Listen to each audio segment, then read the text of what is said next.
바다와 육지의 특성을 모두 가지고 있는 이곳 습지는 하루에도 수천 번 짠물이 들고 나며 아주 특별한 생태계를 만들었습니다. 바다는 고마웠고 바다가 우리를 먹여 살리니까 옛날이 좋았지. 옛날에는 좀 낙지가 많이 나왔을 거라. 삶의 터전으로 생명의 보금자리로 오랜 세월 우리 곁을 지켜온 서해 갯벌. 대표적인 곳이죠. 그러니까 도요물대새 같은 국제적인 그 이동하는 갯벌에 의존하는 새들이 많다. 국제적인 멸종위기에 처한 철새들이 수만 킬로미터 생명의 비행에서 선택하는 풍요로운 땅. 이곳은 바로 화성어입니다.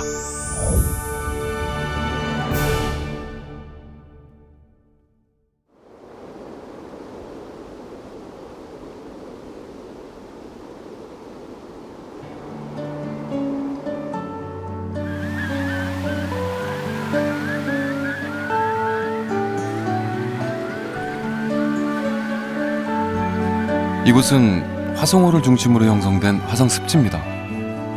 대한민국의 경치 좋다는 곳이라면 안 가본 데 없는 자연인이지만 그런 제가 보기에도 아름답기 그지없는데요.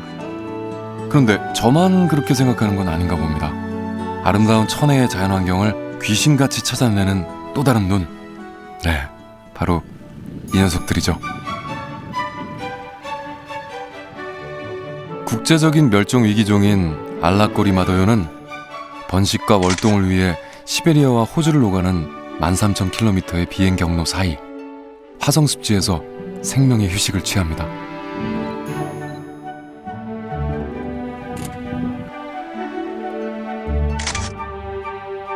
그렇게 화성습지를 찾는 철새부터 사계절을 보내는 텃새까지 매년 수십만 마리 새들에게 생명의 보금자리가 되어주는 화성습지는 과연 어떤 곳일까요? 화성습지는 과거에 남양만이라고 불리는 곳으로, 남양만은 어디냐면 그 매항리, 우정읍 매항리부터 그 서신면 궁평리까지 안에 그 만이평으로 쑥 들어간 그 갯벌, 만이평 갯벌이었던 거고, 지금은 방조제를 막으면서 이렇게 간척 사업을 하고 있습니다. 빠르게 진행되던 간척 사업은 지난 2002년 화성호를 담수화해서 농업용으로 사용해야 한다는 의견과 바닷물을 드나들게 해 수질을 관리해야 한다는 의견이 대립하면서 주춤하기 시작했습니다. 그러는 동안 방조제로 가로막힌 화성 갯벌은 달라졌습니다. 자연 스스로 살아남는 방법을 선택한 것이죠. 방조제를 중심으로 바깥에 갯벌이 있고 안쪽에 그 간척 사업지가 있고 그 앞에 여전히 바닷물이 통해서 살아있는 좀 독특하면서도 전형적인 그런 모습을 띈 습지라고 할 수 있습니다. 방조제를 사이에 두고 갯벌과 간척지가 공존하는 형태는 다소 차이가 있긴 하지만 화성습지 말고도 많이 있습니다. 시와오, 새만금, 천수만 등이 그 예죠. 이렇게 독특한 습지들이 탄생하기까지는 우리나라 간척의 역사가 함께합니다. 91년도에 새만금이랑 같은 연도에 시작을 했어요. 뭐 화홍지구 대단위 농업개발 사업이라고도 하는 간척 사업인데요. 15년 정도 목표를 두고 시작을 했는데 여전히 지금까지 계속 미루고 밀려서 지금까지 공사 중에 있는 거죠. 4,482헥타르의 농경지 확보를 위한 화홍지구 간척 사업은 새만금 시와오 간척 사업에 이어 국내에서 세 번째로 큰 국책 사업입니다. 사실 과거에 저희들이 간척 사업을 반대를 할 수는 없었어요. 워낙 이 쌀이 부족했던 시기였고 식량 부족에서 그 당시에는 쌀 부족이 굉장히 컸고요. 그렇다 보니까 쌀을 만들 수 있는 공간, 그런 간척 사업이 우리나라의 쌀 부족분을 메우는데 굉장한 기여를 했습니다. 시대에는 대세라는 것이 있습니다. 1970년대 대단히 농업종합개발 사업을 추진하며 간척이 대세가 됩니다. 삼면이 바다로 둘러싸인 좁은 국토, 쌀을 주식으로 하는 1960년, 70년대의 대규모 식량 부족을 해결하기 위해 간척 사업은 피할 수 없는 선택이었습니다. 그리고 2020년 여의도 면적의 247배에 달하는 갯벌이 사라졌습니다. 바다를 메워 얻은 땅의 크기만큼 우리가 잃은 것들도 있습니다. 우리나라의 서해안 간척 사업은 외연상으로는 식량 정산에 있지만 또 하나는 국토 확장이라는 그런 명분을 가지고 있었고요. 인천에서부터 목포까지 거의 해안선이 일직선화되는 그런 정도의 수준으로 계획이 잡혀 있었던 때가 있고요. 과거에는 서해 생태계에서 철새들에게 귀중한 먹이 공급원의 역할을 하던 새만금 갯벌도 대세라는 이름 아래 사라졌습니다.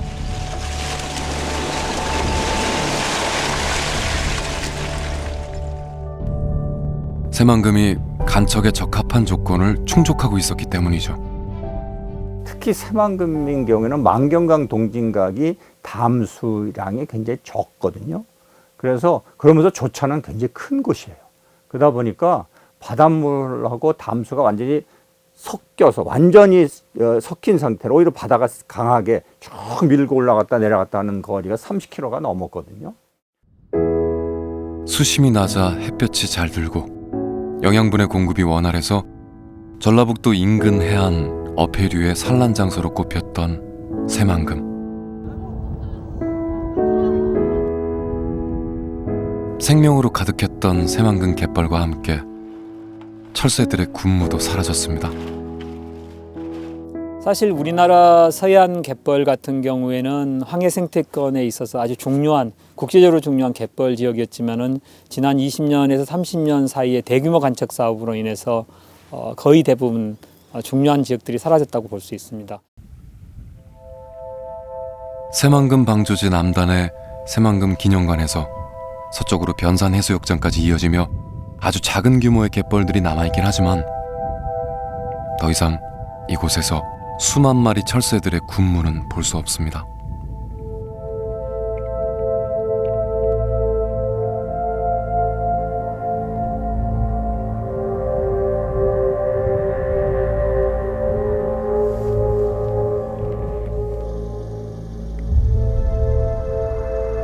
여의도 면적의 100배가 넘는 땅을 만들겠다고 시작한 새만금 간척 사업은 여전히 진행 중입니다. 새만금은 아직도 우리가 보존해야 할 장소가 아직도 많아요.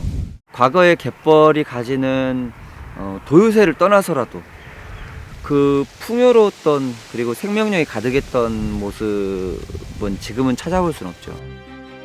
간척의 신화는 그 후로도 계속됩니다.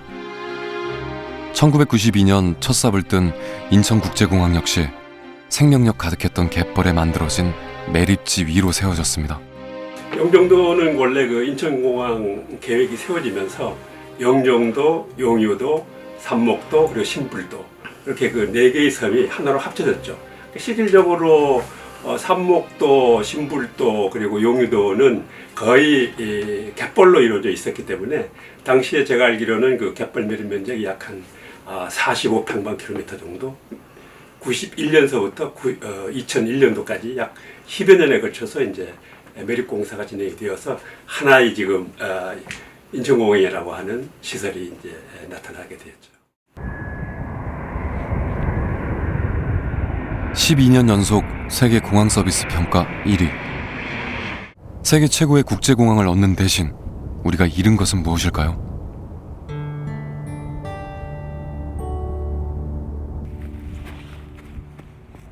매년 봄과 가을 생명과도 같은 휴식을 취하기 위해 영종도를 찾던 멸종위기의 철새들입니다.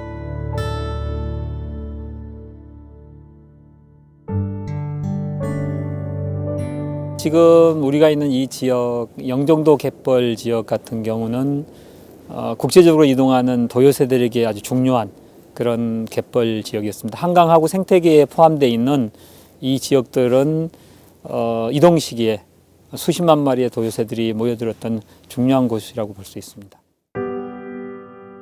매년 봄과 가을 시베리아에서 남반구로 또 남반구에서 시베리아로 13,000km나 되는 거리를 비행하는 멸종위기종인 도요새에게 서해 갯벌은 생명의 쉼터입니다. 새만금이 사라지고 어패류가 풍부한 영종도 갯벌은 일주일 동안 쉬지 않고 날아야 하는 도요새에게 꼭 필요한 먹이 공급원이었죠. 하지만 갯벌이 매립되고 도요새를 비롯한 철새들은 대부분 영종도에서도 자취를 감췄습니다. 사실은 그렇게 사라져버린 어떤 도요새들, 어쩌면 영원히 이제 우리나라 서해안 갯벌에 찾아오지 않을 수도 있는 도요새들이 이제 마지막 무리들이 남아있는 곳이 화성호 갯벌일 수가 있습니다. 과거에는 지금보다 훨씬 많은 어떤 도요새들이 있었고 훨씬 많은 야생동물이 있었습니다. 하지만 지금 우리 주변에 남아있는 이러한 어떤 야생동물, 이러한 도요새들은 우리에게 마지막 남은 어떤 희망의 메시지 같은 그런 의미일 수도 있습니다.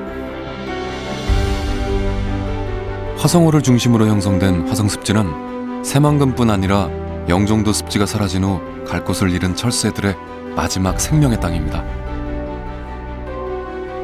지자체에서도 습지의 가치를 인정하고 습지 보존을 위해 여러 가지 방안을 내놓고 있습니다.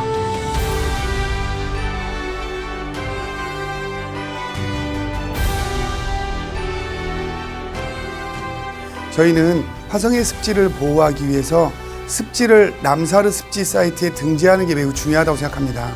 그래서 금년도에 우리가 해수부에 해안 습지를 등재하고 습지 심포지움을 개최해서 화성의 습지를 세계적으로 알리고 NGO들과 함께 이 보존 운동을 펼치려고 하고 있습니다.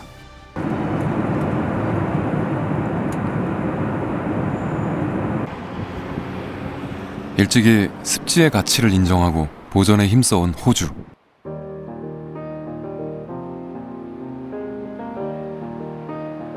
그 중에서도 북쪽 끄트머리에 자리 잡은 노던 준주는 대부분 개발되지 않은 자연 그대로의 땅인데요. 다윈이라는 도시가 정치와 교통의 요지로서 역할을 하고 있습니다. 다윈에서 동쪽으로 250km, 차로 2시간 30분을 달리면 우리의 목적지가 나옵니다. 바로 카카두 국립공원입니다. 카카두라는 이름은 지금 거의 쓰지 않는 원주민의 언어인 가가주라는 말에서 유래됐다고 합니다. 북쪽에 있는 공원이라는 의미죠. 호주에서도 적도에 가장 가까운 곳에 위치하고 있는 카카두 국립공원은 생명 다양성의 보고로 전 세계가 인정하는 곳입니다. 수많은 동식물의 고유종들이 이곳 카카두 국립공원에 살고 있는 것만 봐도 카카두 국립공원의 가치를 예상할 수 있는데요. 고유종이라는 것은 세계 어디에서도 볼 수 없는 그 지역만의 특별한 종을 말합니다. 그만큼 카카두 국립공원의 생태계가 잘 보존되고 있다는 뜻이겠죠?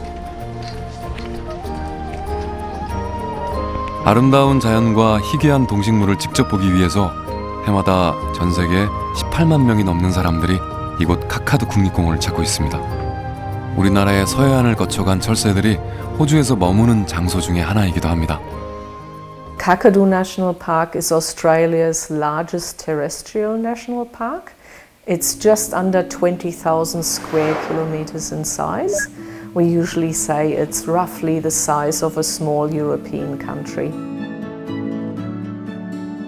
Kakadu National Park is made up of a lot of different habitats. We have different environments like the wetlands, the rivers, the stone country, and it's a very remote place, and a lot of these species have just developed in remoteness, in seclusion, and they are very highly adapted to those specific habitats, and that's why you won't find them anywhere else, I guess.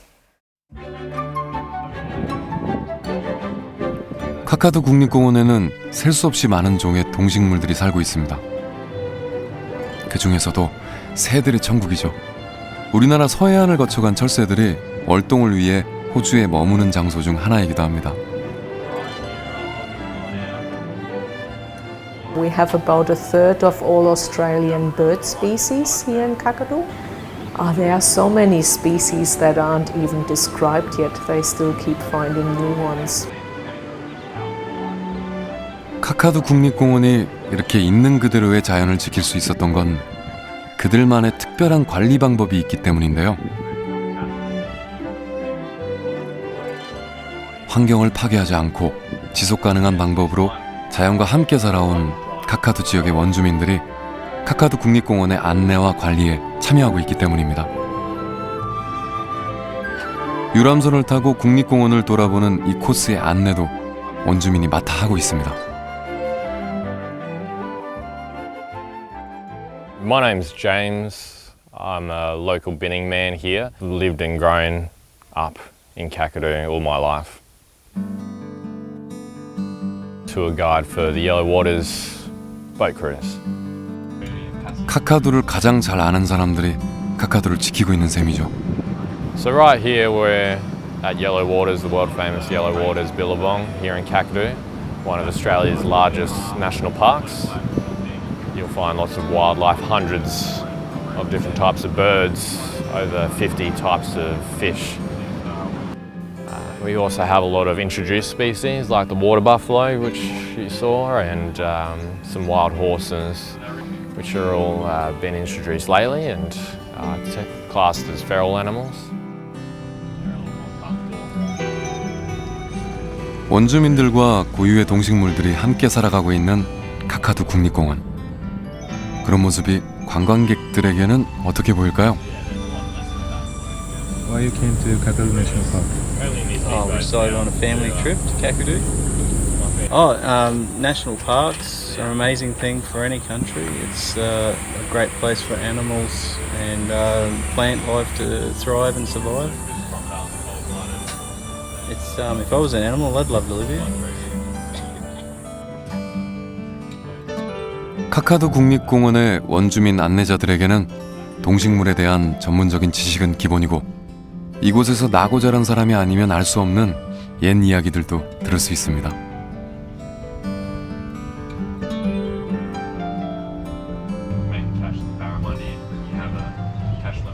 We were just coming up to two of the jabberoos. We, the local Aboriginal people, call them jaggana. 희귀종인 검은머리 황새에 대해서는 어떻게 설명하는지 한번 들어볼까요? They have quite a large beak, which you can see that they're piercing the fish and cutting it up. And looks like this one on the right here, which is the male jabberoo or juggana. A good way to tell which one's male and female is by looking into their eyes. He's got black eyes, so that's the male. 호주 중앙정부는 카카두 국립공원의 원주민들이 공원을 운영할 수 있도록 지원하고 있습니다. 그 결과 많은 원주민들이 국립공원을 보호하는 데 큰 역할을 하고 있죠. Just along you'll see these little birds with the big feet. They're called the comb-crested jacanas. They have one of the largest, or they have the largest foot-to-body ratios of any bird in the world, and so it looks like they're walking on water when they're on the lily pads and walking along where all the special life live together. 세계적으로 인정받고 있는 카카두 국립공원은 결국 자연과 인간, 중앙정부와 원주민이 함께 만들어낸 위대한 유산인 셈입니다. We call Kakadu a living cultural landscape because Aboriginal people, Binning and Mungoi, still look after country the way they learnt it from their grandparents and great-grandparents. They feel still very connected with their country. They're one with country, so they look after it. 그리고 이러한 움직임에 세계가 함께하고 있습니다. 국경 없이 세계의 하늘을 날아다니는 새들을 보호하는 일은 누구 하나의 노력만으로는 불가능하니까요. Kakadu is one of the Ramsar wetlands. Australia has a number of treaties with other countries to protect Kakadu National Park. I think it is really important that the global community, all countries work together in providing habitats, protecting their habitats along those migratory lines.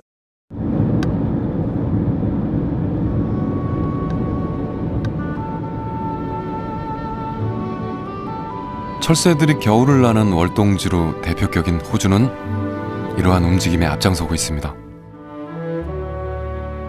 철새들이 월동을 마치고 번식을 위한 비행을 시작하는 시기에 다윈 바닷가에 가면 철새들의 군무를 직접 볼 수 있습니다. Oh my gosh, look at them all. Have you ever seen so many here?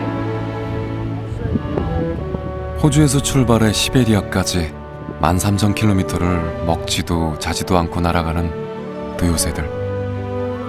그들이 생명을 유지하기 위해 단 한 번 멈추는 곳이 바로 대한민국 서해안 갯벌입니다.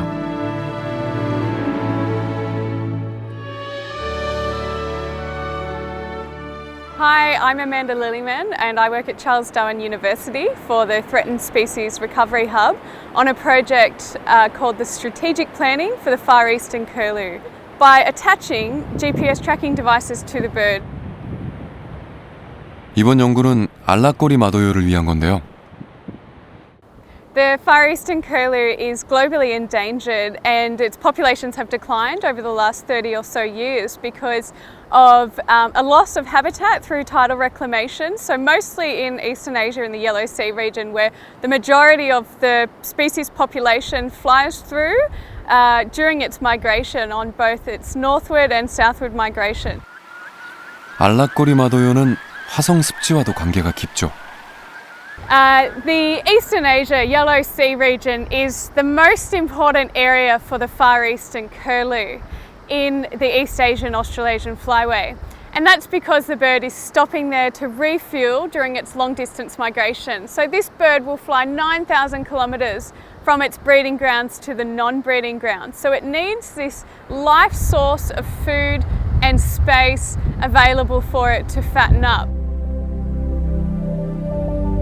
알라꼬리 마도요에 대해서는 사실 알려진 게 많지 않습니다.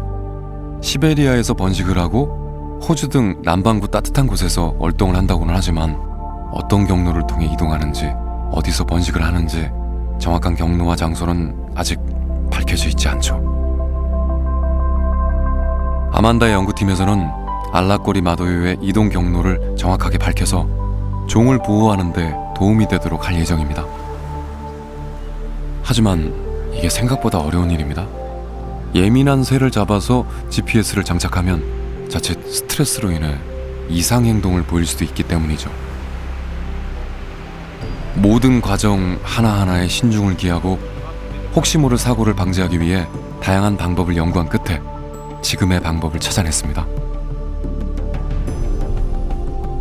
So we catch the birds with cannon nets, which are nets attached to projectiles, and they shoot through cannons, which are force these projectiles out, and the net goes out over the birds, and the birds get stuck under the nets. It's probably the most successful way you can catch these Far Eastern curlews and other migratory shorebirds. So for our project on the Far Eastern Curlew, we've been able to catch 22 Far Eastern Curlews all around Australia. And what we've done is we've attached these GPS tracking devices to the birds' backs. We found is that a number of birds are actually using the mudflats in South Korea. One bird in particular really likes the Incheon Airport Island mudflats. And further south near Hwasong, the birds are stopping through.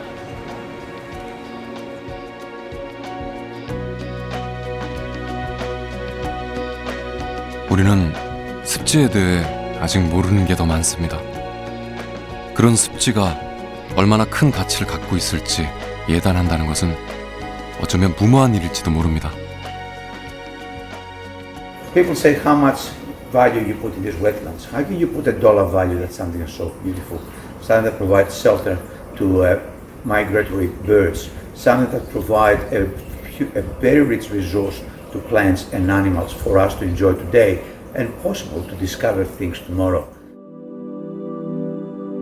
하지만 한 가지 확실한 게 있습니다. 우리의 습지가 우리의 것만은 아니라는 사실입니다. 우리의 습지가 동아시아를 오가는 철새의 삶에 아주 중대한 영향을 미칠 수 있으니까요. And so the highest priority for managing the species is to maintain the coastal environment and to maintain these wetlands from migratory shorebirds.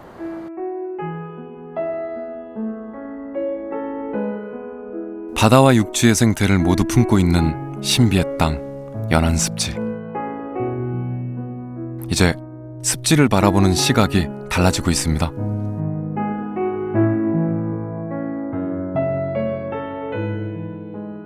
과거에 간척 사업이 그땐 정당했지만 이제는 패러다임을 바꿀 때예요. 그렇기 때문에 과거의 방식이 잘못했다는 게 아니라 이제는 패러다임을 바꾸기 위해서 다른 방식으로 가자. 기존에 했던 것을 당신들이 잘못한 게 아니라 기존 패러다임을 바꿔서 새로운 방향으로 가자 하는 개념이죠. 그 최대한 자연적인 환경으로 다시 되돌려주는 것이 가장 빠른 생태 복원과 지역의 경제 활성화가 될 수 있기 때문에 이런 역간척이 지금 되어져야 하고, 이런 역간척은 최대한 물의 유통량들을 어느 지역에서든지 최대화 시켜줘야 된다. 특히 식량으로서의 쌀에 대한 의존도가 낮아지면서 농경지를 만들기 위한 간척의 의미는 더욱 퇴색하는 게 현실입니다. 게다가 경제적 측면에서도 새로운 의견들이 나오고 있습니다. 지금은 매립해서 뭐 땅 만들어서 공장 짓고 먹겠다 했지만 앞으로는 자연 공장을 되살리는 작업이 더 화두가 될 거예요. 생태계 변화가 되어가고 있는 그걸 되돌릴 수 있는, 재자연화시킬 수 있는 그 기회가 다른 지역보다 화성 지역이 훨씬 더 많이 남아있다는 거죠. 2002년 만들어진 인공호수 화성호는 개발의 손길이 주춤한 틈을 타 자연으로 한 발 돌아갔습니다. 저새, 알락꼬리 마도요, 검은머리 물대새, 쇠기러기, 큰 고니. 이름조차 생경한 새들이 계절마다 돌아와 화성 습지의 하늘을 가득 메웁니다. 조금이나마 남은 건데 그 규모가 한국에서 어마어마한 거죠. 세계적으로 봐도 도요물대새가 봄, 가을에 특히 봄에 이제 뭐 3에서 5만 마리가 꾸준히 서식하고 있고, 가을이도 그렇고, 새가 많다는 건, 종류가 다양하다는 건 한국에서 지금 뭐 서천 유부도의 이후에 뭐 2위라고 뭐 공식적으로 나와 있는 거니까. 동식물이 살아갈 수 있는 곳에 인간도 살 수 있습니다. 자연은 끊임없이 우리에게 말하고 있습니다. 인간 역시 자연의 일부이며 자연과 인간의 공존이야말로 우리가 만들어가야 할 미래라고 말입니다. 그리고 이제 우리도 그 이야기에 귀를 기울이기 시작했습니다. 대한민국 국민의 50% 이상이 수도권에 살고 있습니다. 이분들이 마음의 안식이 필요할 때 찾아갈 수 있는 것이 바다입니다. 바다는 평온과 위안을 주기 때문이죠. 근데 수도권에서 1시간 이내에 도착할 수 있는 습지를 포함한 화성의 앞바다는 미래의 잠재적 보고라고 말할 수 있습니다.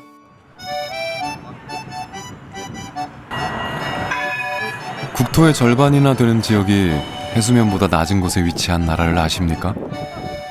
바로 풍차의 나라로 알려진 네덜란드입니다.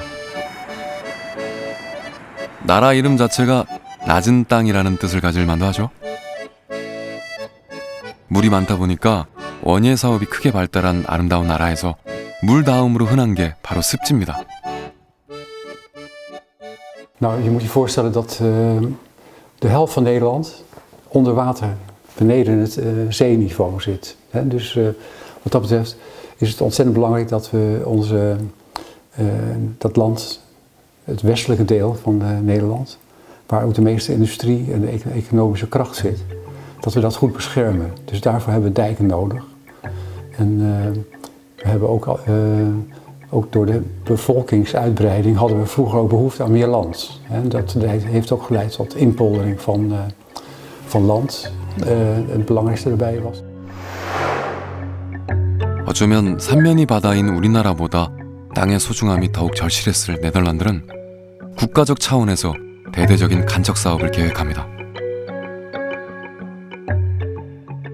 Door de storm in 1953, toen een groot gedeelte van de delta is overstroomd, is daarna een deltaplan gerealiseerd om Nederland weer veilig te maken.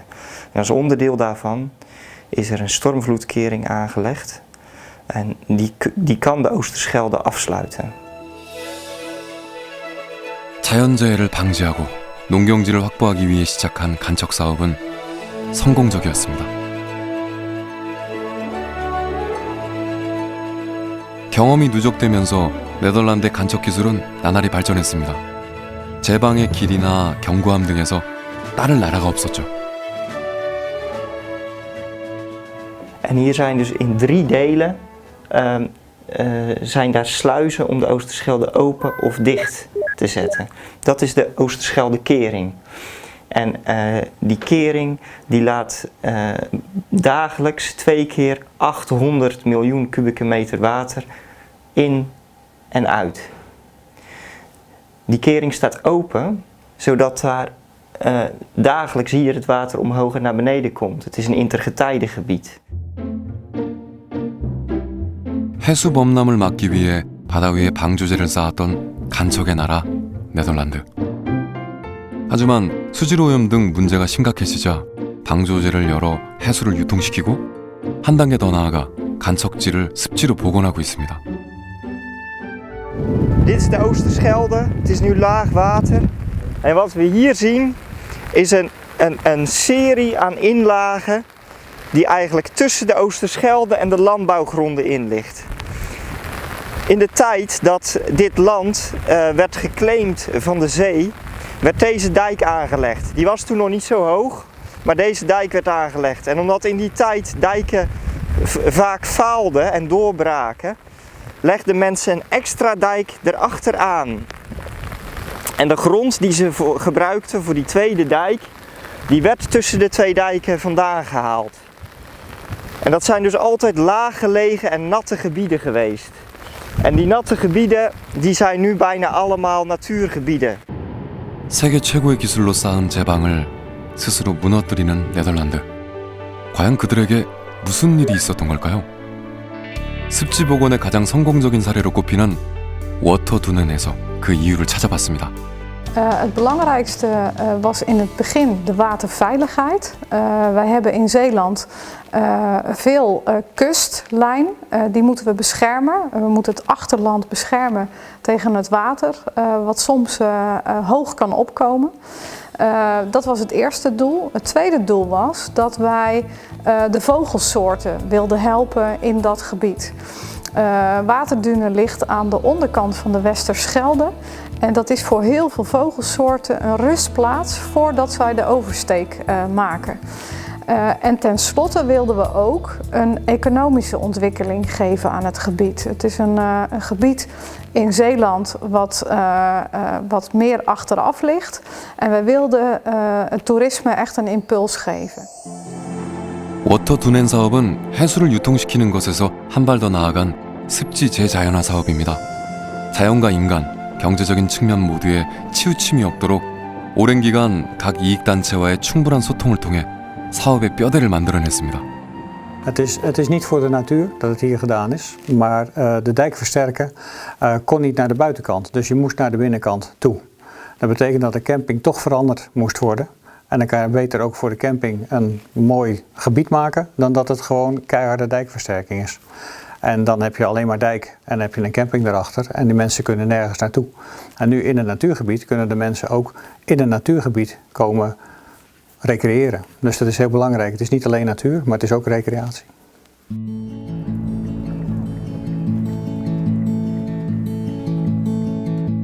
사업 과정에서 사람들이 가장 원했던 것은 자연과 가까워질 수 있는 기회였습니다. Waar ook de huisjes straks gaan komen. Daar is de camping. En hier begint het natuurterrein. 그렇다고 무작정 휴양시설을 만들지는 않습니다.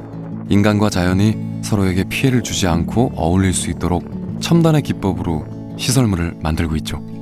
다리 하나, 건축물 하나도 이곳을 찾는 생물들을 위협하지 않도록 설계하고 디자인했습니다.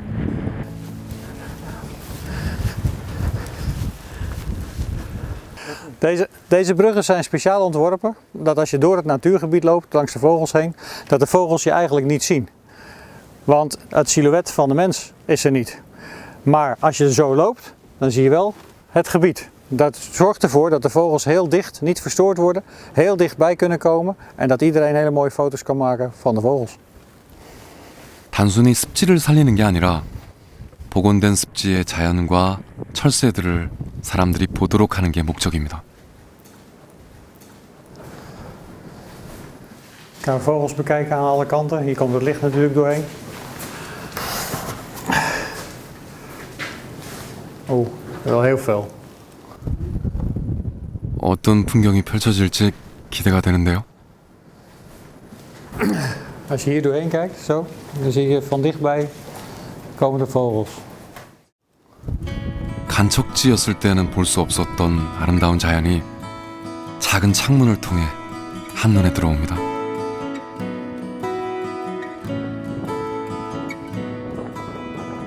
Hier komt al de wisseling van het zoete naar het zoute, omdat nu het zoute water komt. Het zoute water komt bij vloed, komt het tot deze lijn.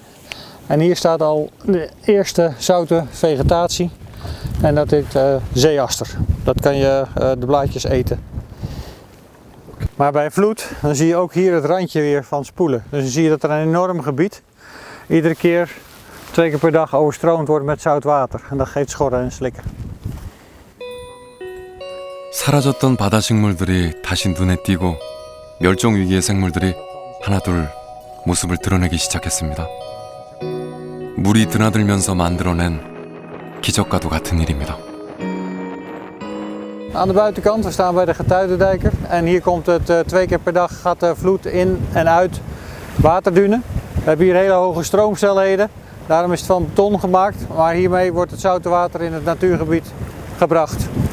Het wordt met computers binnen wordt dat gestuurd, zodat aan de buitenkant heb je 5 meter op en neer en aan de binnenkant is het maar 1,5.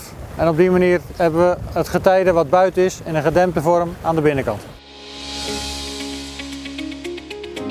해수의 유통이 가능한 4개의 배수 관문을 설치하고 이를 첨단 기술로 제어함으로써 댐 내부가 안정적인 상태를 유지하도록 합니다. Hier is de Westerschelde. Op dit moment is het vloed.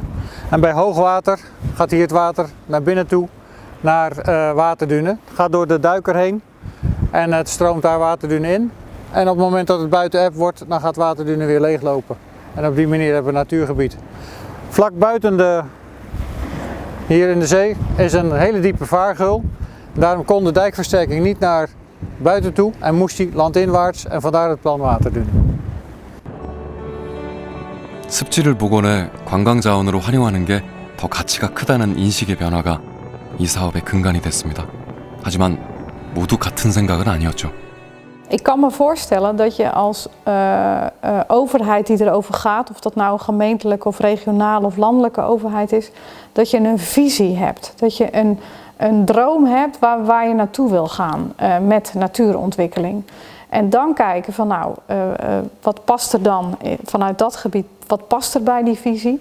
En dan accepteren dat je de tegenstanders, dus de mensen die het landbouwgrond willen houden, dat je daar goed mee in gesprek moet. En dat je, want zo ligt het ook, een goede prijs moet bieden voor het opgeven van dat stukje grond ten behoeve van natuurontwikkeling. 그리고 2020년 여름 워터두넨 사업은 개장을 앞두고 있습니다. 습지가 복원된 이 지역의 경제와 사회가 어떻게 변화할지 기대가 됩니다. Mijn hoop en waar ik dagelijks aan werk is dat we van Zeeland. En dat we dat een prachtige provincie houden, waar ruimte is voor natuur, waar ruimte is voor recreatie, waar ruimte is voor mensen om te wonen en te ondernemen, waar al die verschillende dingen samenkomen, terwijl de natuurwaarden overeind blijven of zelfs mooier en groter worden. En misschien nog even de laatste opmerking erover. Dat het niet alleen voor de natuur zogenaamd is, maar wij zijn ook onderdeel van de natuur. We hebben die natuur nodig. Hè. Ik moet ook even aan Semangum denken. Daar waren ook hele rijke visgronden die toen ook verdwenen zijn door de aanleg van die dijk. En daardoor zijn ook, als ik het goed begrepen heb, veel vissers ermee op moeten houden. Hè. En nou, dat soort situaties heb je hier ook in Nederland. Hè. Dus je moet ook realiseren dat de natuur niet zomaar is voor zichzelf, maar ook voor de mens. 이런 생각의 변화는 우리나라에서도 이미 시작됐습니다.